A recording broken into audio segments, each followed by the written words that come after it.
সেই ব্যাপারে মামলা দায়ের করা হয়েছে। তার অগ্রগতি সম্পর্কে যদি বিস্তারিত জানতে চান, দয়া করে আরেকদিন একটি নোটিশ আনবেন, আমি সেই স্পেসিফিক মামলা সম্পর্কে আপনাকে অবহিত করতে পারবো।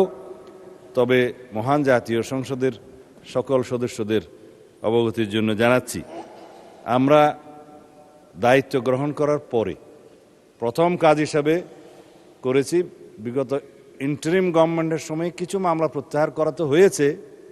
সেই মামলাগুলো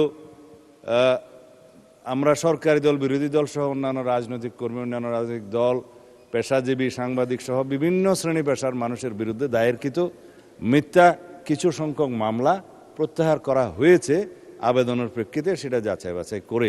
কিন্তু সেখানে সকল মামলা অন্তর্ভুক্ত ছিল না। যেমন হত্যা মামলা, অপহরণ মামলা, তারপরে মাদকদ্রব্য, তারপরে অস্ত্র মামলা ইত্যাদি, এবং নারী নির্যাতন মামলা, ধর্ষণ মামলা, এগুলো কোনো কিছুই এখানে অন্তর্ভুক্ত ছিল না, কিছু বাদ ছিল। আমরা দায়িত্ব গ্রহণের পরে জেলা পর্যায়ে জেলা ম্যাজিস্ট্রেটের নেতৃত্বে একটি কমিটি গঠন করে দিয়েছি। তার টার্মস অফ রেফারেন্স সেখানে উল্লেখ করা আছে। আমি সেটা প্রেস ব্রিফিংয়েও বলেছিলাম।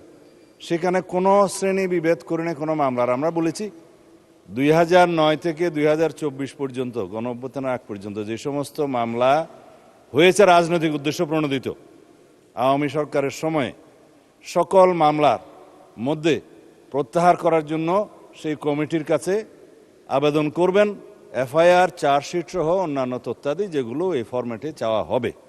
তখন সেই কমিটি স্ক্রুটিনি করে সেটা মন্ত্রণালয়ে প্রেরণ করবেন। আইনমন্ত্রীর নেতৃত্বে একটি কমিটি করে দেওয়া হয়েছে, সেই কমিটিতে সেটা যাবে।